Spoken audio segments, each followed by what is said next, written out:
नमस्कार दोस्तों, एक बार फिर से स्वागत है आप सभी का अतुल्य आरएस के इस डिजिटल प्लेटफॉर्म पर। तो दोस्तों, हमने शुरू किया था स्कूल व्याख्याता भर्ती परीक्षा का पेपर फर्स्ट, और पेपर फर्स्ट में हम पढ़ रहे हैं जीके और जीएस।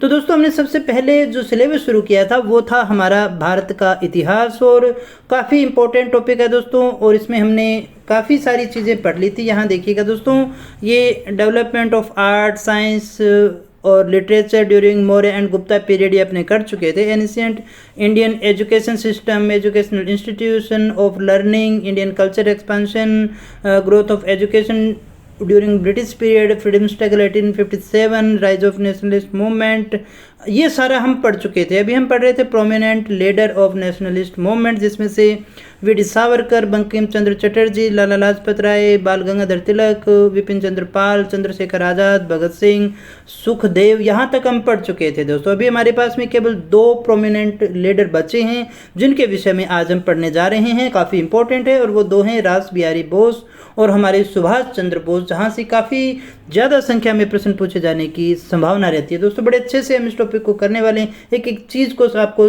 मैं बता के जाने वाला हूँ दोस्तों। पूरी तरह से क्लास पर अपना फोकस रखिएगा, दिमाग अपना स्क्रीन पे रखिएगा, ध्यान अपना स्क्रीन पे रखिएगा। बिल्कुल आपको मैं पूरा विश्वास दिलाता हूँ कि सारे प्रश्न आपको यहीं से मिलने वाले हैं। आपने देखा भी होगा पीछे हमने रीट में कितने अच्छे से सिलेबस किया था, उससे अच्छे तरीके से पूरा सिलेबस अपने जो फर्स्ट ग्रेड का है यहाँ पर करने वाले हैं दोस्तों। अगर आप चैनल पे पहली बार आए हैं, अभी तक सब्सक्राइब नहीं किया है तो कर लेना, क्योंकि पूरा कोर्स और क्वालिटी लेक्चर आपको केवल यहाँ इसी चैनल पर प्रोवाइड करवाए जाते हैं। तो आइएगा शुरू करते हैं क्लास को। और इस क्लास में हम बात करने वाले हैं रास बिहारी बोस और सुभाष चंद्र बोस के विषय में। तो आइएगा बात करें सबसे पहले रास बिहारी बोस के विषय में। तो दोस्तों, रास बिहारी बोस के विषय में जो हमारा पहला प्रश्न बनता है, जो आपसे पूछा जा सकता है कि इनका जन्म कब हुआ था, कहाँ हुआ था। तो इनका जन्म हुआ था बंगाल के अंदर। इतना ही आपको याद रखना है कि इनका जन्म कब हुआ था। इनका जन्म हुआ था बंगाल में, और इनका टाइम माना जाता है 1886 से लेकर के 1945 तक का इनका टाइम पीरियड माना जाता है। तो दोस्तों, अगर आपसे पूछा जाए कि रास बिहारी बोस का जन्म कहाँ हुआ, तो बंगाल में हुआ था। अब देखिएगा दोस्तों, ये जो रास बिहारी बोस थे ये क्रांतिकारी आंदोलन करता थे। इन्होंने क्रांतिकारी आंदोलनों का संचालन किया। अब हम जाने कि कहाँ कहाँ से किया था। तो रास बिहारी बोस ने दिल्ली, यूपी, राजपूताना, पंजाब, इन सभी में अपने क्रांतिकारी आंदोलनों का संचालन किया था। वहाँ से ये आंदोलन किया करते थे दोस्तों। तो दोस्तों, ये एक क्रांतिकारी नेता थे, और इन्होंने जो सबसे इम्पोर्टेंट काम किया था, जो इनके सबसे महत्वपूर्ण घटना मानी जाती है भारत के अंदर, वो है कि इन्होंने लॉर्ड होर्डिंग के काफिले पर बम फेंका था दोस्तों। ये बहुत ही इंपॉर्टेंट क्वेश्चन है, बहुत बार परीक्षा में पूछा जाता है। देखिए दोस्तों, कब है, दिसंबर 1912 में दिल्ली में चांदनी चौक में जब गवर्नर जनरल लॉर्ड होर्डिंग जा रहे थे, तो उनके काफिले पर जोरावर सिंह बारट और अन्य क्रांतिकारियों के सहयोग से बम फेंका गया था, जिसमें योजना में रास बिहारी बोस का सबसे बड़ा हाथ माना जाता है। तो वहाँ पर जो है बम फेंका गया था। इसके बाद में दोस्तों 1915 में वे जापान चले जाते हैं। इस घटना के बाद में वे कहाँ गए थे, वे गए थे जापान में। जापान चले जाते हैं। जापान में भी क्या करते हैं दोस्तों, जापान में भी ये अपनी क्रांतिकारी गतिविधियों को जारी रखते हैं, वहाँ से भी उसी प्रकार से संचालित रखते हैं दोस्तों। जापान में रहते हुए इन्होंने एक अनुवाद भी किया जापानी भाषा में, किसका, जो हमारी भारत की रामायण है, राम वाली जो रामायण है, भगवान राम की जो रामायण है, उसका जापानी भाषा के अंदर अनुवाद करके वहाँ पर जो है एक महान कार्य इनके द्वारा किया गया था दोस्तों। अगर आपसे पूछा जाए कि जापानी भाषा के अंदर रामायण का जो अनुवाद है वो किसने किया था, तो वो किया था रास बिहारी बोस ने। बड़ा अच्छा प्रश्न बनता है, कभी पूछा जा सकता है। अब देखिएगा दोस्तों, जब ये जापान में थे तो इन्होंने एक समाचार पत्र का प्रकाशन भी किया था। ये देखें कौन सा समाचार पत्र है, तो उस समाचार पत्र का नाम है न्यू एशिया। तो दोस्तों, कौन सा एशिया, न्यू एशिया नाम से एक इन्होंने समाचार पत्र का प्रकाशन जो है जापान के अंदर किया था। ये भी एक बहुत महत्वपूर्ण क्वेश्चन बनता है हमारा। जापान की सरकार जो थी वो रास बिहारी बोस को order of the rising sun का सम्मान भी देती है दोस्तों। तो यहाँ जो क्वेश्चन है कि रास बिहारी बोस को कौन सा सम्मान दिया गया था, order of the rising sun. Order of the rising sun नामक सम्मान जो है वो जापान सरकार के द्वारा रास बिहारी बोस को दिया गया था दोस्तों। 1945 में ही जापान में ही रास बिहारी बोस का निधन हुआ था, ये भी हमें याद रखना है। ज़्यादातर समय उनका वहीं पर निकला था दोस्तों। जापान में ही इन्होंने इंडिपेंडेंस लीग जो पहले बैंकॉक में बनी थी उसकी स्थापना की थी। जापान में इन्होंने इंडिपेंडेंस लीग की स्थापना की। इन्होंने ही कैप्टन मोहन सिंह, कौन से कैप्टन मोहन सिंह को युद्ध बंदियों की सेना आज़ाद हिंद फौज का गठन करने में सहायता प्रदान की थी दोस्तों। एक सेना का गठन किया गया था कैप्टन मोहन सिंह के द्वारा, जो युद्ध बंदी थे, सैनिक थे, उनको मिला करके एक जो है सेना तैयार की गई जिसे हम आज़ाद हिंद फौज के नाम से जानते हैं। उसका गठन करने में भी रास बिहारी बोस ने कैप्टन मोहन सिंह की बहुत ही सहायता की थी दोस्तों। 1943 में सिंगापुर में इन्होंने इंडियन इंडिपेंडेंस लीग की कमान जो है वो सुभाष चंद्र बोस को सौंप दी थी, पहले इनके पास में, और बाद में इन्होंने ये जो कमान है इंडियन इंडिपेंडेंस लीग की जो कमान है वो सुभाष चंद्र बोस को सौंप दी थी दोस्तों। और ये याद रखिएगा, बहुत फेमस नारा था, एशिया एशिया वासियों के लिए है। तो ये नारा जो सबसे पहले अगर किसी व्यक्ति ने दिया था तो सबसे पहले ये जो नारा दिया था वो दिया था रास बिहारी बोस ने। अगर आपसे पूछा जाए एशिया एशिया वासियों के लिए है, ये नारा किसने दिया है, तो ये नारा रास बिहारी बोस के द्वारा दिया गया है। एशिया वासियों के लिए है, ये नारा रास बिहारी बोस के द्वारा दिया गया है दोस्तों। 1924 में, ध्यान दीजिएगा, 1924 में टोक्यो जापान में रास बिहारी बोस ने इंडियन इंडिपेंडेंस लीग, भारतीय स्वतंत्रता लीग की स्थापना की थी, पढ़ चुके हैं हम। दिसंबर 1941, ध्यान दीजिएगा कब की बात है, दिसंबर 1941 में रास बिहारी बोस ने जापान में प्रथम आज़ाद हिंद फौज की स्थापना की और कैप्टन मोहन सिंह को उसका प्रधान नियुक्त किया था। अभी हमने इसके विषय में भी अध्ययन किया था दोस्तों, अच्छे से हमने ये डिस्कस किया था। कैप्टन मोहन सिंह की मदद इनके द्वारा की गई थी, जो पहली आज़ाद हिंद फौज का निर्माण किया गया था। इसका उद्देश्य जो था, इस आज़ाद हिंद फौज का जो उद्देश्य था, भारत की भूमि से अंग्रेजों को मार करके भगाना था, ये इनका मुख्य उद्देश्य था। 4 जुलाई 1943 में रास बिहारी बोस ने आज़ाद हिंद फौज की जो बागडोर है वो सुभाष चंद्र बोस को सौंप दी थी। कब सौंप दी थी? 4 जुलाई 1943 को रास बिहारी बोस ने आज़ाद हिंद फौज की बागडोर सुभाष चंद्र बोस को सौंप दी थी दोस्तों। इंडियन इंडिपेंडेंस लीग के सभापति से इसके बाद में ये इस्तीफा दे देते हैं और सुभाष चंद्र बोस को इस पद पर नियुक्त कर देते हैं। वे इस समय एक सलाहकार के रूप में ही कार्य करते हैं दोस्तों। तो सुभाष चंद्र बोस ने इनके लिए कहा था कि रास बिहारी पूर्व एशिया में भारतीय स्वतंत्रता संग्राम के जन्मदाता थे। अगर आपसे पूछा जाए कि पूर्वी एशिया के अंदर भारतीय स्वतंत्रता संग्राम के जन्मदाता कौन थे, तो आंसर आएगा हमारा रास बिहारी बोस। और ये कहने वाले कौन थे, तो ये कहने वाले थे सुभाष चंद्र बोस, जिन्होंने रास बिहारी बोस के लिए ये बात कही थी दोस्तों। आइए आगे बढ़ते हैं। तो रास बिहारी बोस के देहांत की बात करें, जैसा अभी हमने कहा था, ज़्यादातर समय जापान में रहा और 21 जनवरी 1945 को जापान में ही इनका निधन होता है दोस्तों। तो दोस्तों हमने पढ़ा रास बिहारी बोस को, बड़े अच्छे से सारी चीज़ें डिस्कस कर ली है। अब हम बात करते हैं एक और जो हमारे महत्वपूर्ण क्रांतिकारी नेता थे, सुभाष चंद्र बोस के विषय में बात करते हैं। तो सुभाष चंद्र बोस का जन्म हुआ 23 जनवरी 1897 को उड़ीसा के कटक नामक स्थान पर। दोस्तों अगर हम आज़ादी के संघर्ष की बात करते हैं, स्वाधीनता संग्राम की बात करते हैं, तो कुछ एक नाम हमारे दिमाग में आते हैं जो बहुत बड़ा प्रभाव था। एक तो थे महात्मा गांधी, दूसरे आपको मिलेंगे सुभाष चंद्र बोस और एक भगत सिंह। ये नाम आज भी लोगों की ज़बान पे हैं, सबसे बड़े प्रेरक माने जाते हैं और इसलिए यहाँ से क्वेश्चन भी सबसे ज़्यादा पूछे जाते हैं दोस्तों। तो सुभाष चंद्र बोस का जो जन्म हुआ था उड़ीसा के कटक नामक स्थान पर एक बंगाली परिवार में हुआ था और इनके पिता जो थे, इनके पिता का नाम था जानकीनाथ, माता का नाम था प्रभावती। 1919 में सुभाष चंद्र बोस ने कलकत्ता से स्नातक की परीक्षा पास की और 1920 में बोस ने ICS की परीक्षा पास की। ध्यान दीजिएगा, 1919 के अंदर सुभाष चंद्र बोस ने कलकत्ता से कौन सी परीक्षा पास की? स्नातक की, यानी ग्रेजुएशन इनकी कंप्लीट हो जाती है। 1920 में ये ICS की परीक्षा देते हैं, न केवल उसे पास करते हैं बल्कि उसमें चौथा स्थान भी ये प्राप्त करते हैं। तो देख सकते हैं हम कितने ज़्यादा इंटेलिजेंट व्यक्ति थे दोस्तों। सुभाष चंद्र बोस के द्वारा एक पुस्तक की रचना की जाती है, द इंडियन स्ट्रगल। काफ़ी इंपॉर्टेंट है, ये क्वेश्चन भी आपसे कभी पूछा जा सकता है, इसको भी आपको अच्छे से याद रखना है। सुभाष चंद्र बोस के अगर राजनीतिक गुरु की हम बात करें तो सुभाष चंद्र बोस के राजनीतिक गुरु थे चित्तरंजन दास। बड़ा अच्छा प्रश्न है। अगर आपसे पूछा जाए सुभाष चंद्र बोस के राजनीतिक गुरु कौन थे तो वो थे चित्तरंजन दास। चित्तरंजन दास और गांधी जी के कहने पर ही सुभाष चंद्र बोस जो है वो कांग्रेस में शामिल हुए थे।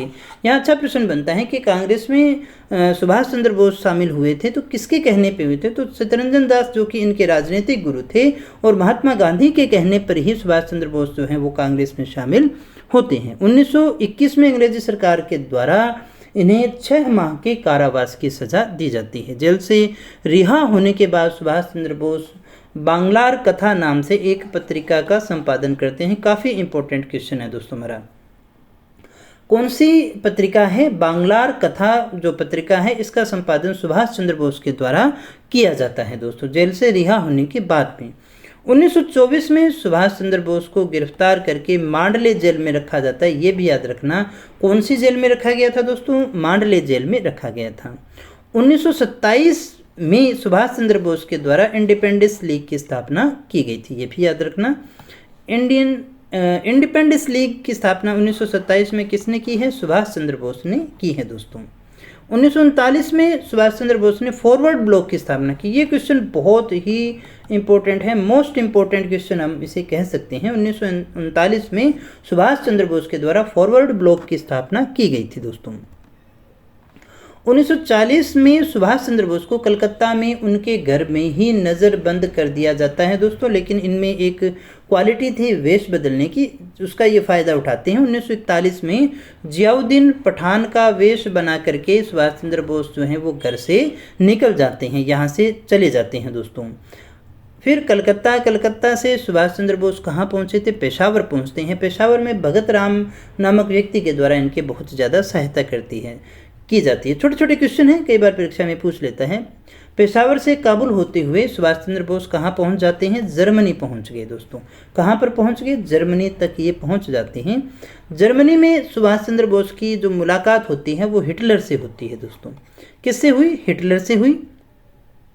जर्मनी में ही सुभाष चंद्र बोस को नेताजी के नाम से संबोधित किया गया था। नेताजी के नाम से किसे जाना गया? सुभाष चंद्र बोस को। कहाँ पर? जर्मनी में ही। अभी कहा जाता है ना, जैसे पंडित जी नाम लेते जवाहरलाल नेहरू की भावना आती है, तो उसी प्रकार से नेताजी नाम लेते ही सुभाष चंद्र बोस की भावना आती है, तो ये नाम इन्हें यहाँ पर दिया गया था दोस्तों। रास बिहारी बोस ने जापान में रहते हुए मार्च 1942 में टोक्यो में एक सम्मेलन का आयोजन किया। ध्यान दीजिएगा, मार्च 1942 का समय है, बात कर रहे हैं रास बिहारी बोस जब जापान में थे। तो ये टोक्यो में एक सम्मेलन का आयोजन करते हैं। इसमें बर्मा, मलाया, सिंगापुर में रहने वाले भारतीयों को बुलाया जाता है। टोक्यो में जो सम्मेलन होता है उसमें यहाँ पर बुलाया जाता है।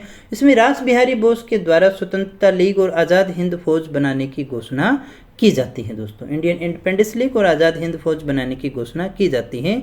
1943 में सुभाष चंद्र बोस जो हैं वो जापान पहुँचते हैं। जापान के प्रधानमंत्री टोजो के रूप में याद रखिएगा, टोजो जो हैं वो सुभाष चंद्र बोस का स्वागत करते हैं। तो देखिएगा कहाँ पहुँच गए, ये बात है रास बिहारी बोस के जापान में थे। तो 1942 में वे टोक्यो में एक सम्मेलन का आयोजन करते हैं और इस सम्मेलन के अंदर बर्मा, मलाया, सिंगापुर में रहने वाले भारतीयों को बुलाया जाता है।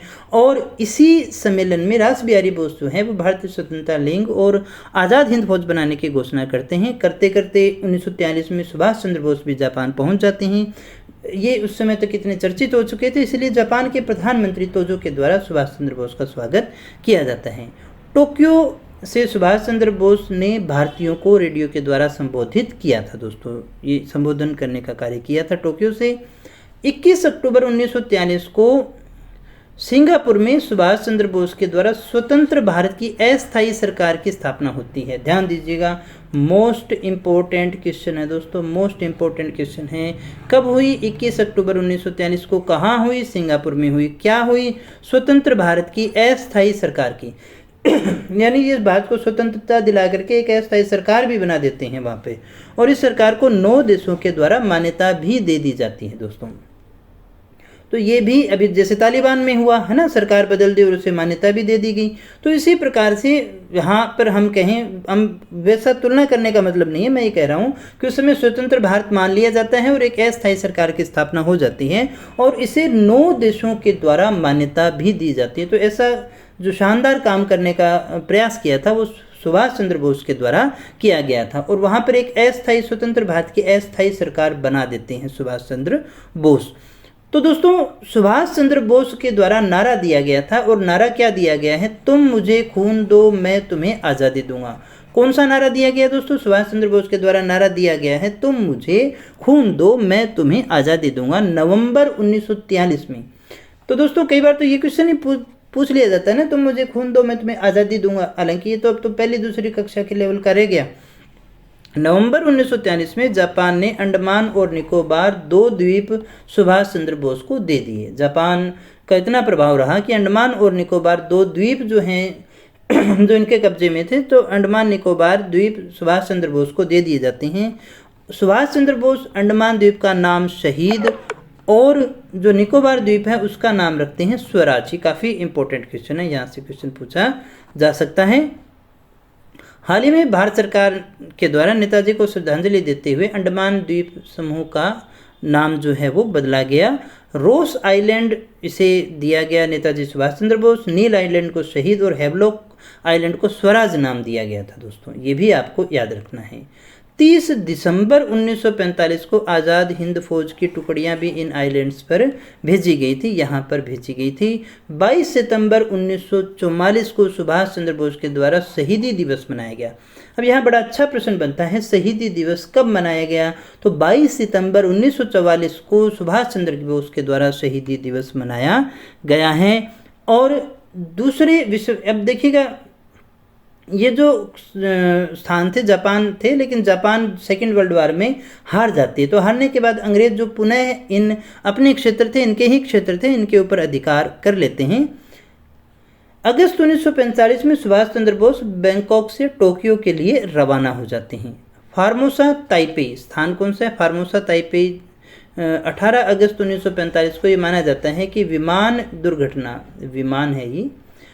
दुर्घटना में सुभाष चंद्र बोस की मृत्यु हो जाती है। इस प्रकार से इन्होंने जो क्रांतिकारी कार्य किए वह अपने आप में बहुत ही महानतम थे। जो कोशिश की गई, यानी हमारे से तो अब यहाँ अपने देश में रह करके कुछ नहीं किया जाता, इतने प्रतिबंधित होने के बाद में वे किन किन देशों में चले गए, कहाँ सरकार से बात की, कितने महान कार्य इनके द्वारा किए गए थे, जिनका आज भी हमारा देश ऋणी है और हमेशा रहेगा। दोस्तों तो दोस्तों ये हमारा जो टॉपिक था क्रांतिकारी आंदोलनकारियों का, जो prominent leaders of Indian freedom struggle के थे, वो सारा हमने अच्छे से कर लिया है। तो दोस्तों एक हमने फ्री टेस्ट सीरीज शुरू की है राजस्थान जीके की, जिसमें डेली 8 बजे आपको टेस्ट अवेलेबल करवाए जाते हैं, जो कि हमारी एंड्रॉयड एप्लीकेशन पर फ्री ऑफ कॉस्ट अवेलेबल है। आप हमारी एंड्रॉयड एप्लीकेशन को डाउनलोड करके उसके साथ में जुड़ सकते हैं। यहाँ पर आपको डेली करंट अफेयर्स की PDF भी प्रोवाइड करवाई जाती है, जो कि आपकी परीक्षा के लिए काफ़ी ज़्यादा इम्पोर्टेंट है। हमारा संस्थान, मैं आपका टीचर, पूरी तरह से हम सभी आपके लिए समर्पित हैं और इसी तरह से आगे भी हमारा कार्य निरंतर चलता रहेगा। आप सभी के सहयोग और प्रेम के लिए बहुत बहुत धन्यवाद। मैं आपका बहुत आभारी हूं। जो आपके कमेंट्स मिलते हैं वो मेरे लिए बहुत ही ऊर्जा का काम करते हैं दोस्तों। तो दोस्तों इसी तरह से आप अपना प्यार और अपना जो स्नेह है वो देते रहें और इन वीडियोस को आगे से आगे शेयर करते रहें। तो दोस्तों इसी तरह से हमारा साथ बना रहेगा। मिलेंगे नेक्स्ट क्लास में कुछ और नई जानकारी के साथ, कुछ और नए तथ्यों के साथ। तब तक यूं ही बने रहे हमारे साथ। Thank you very much.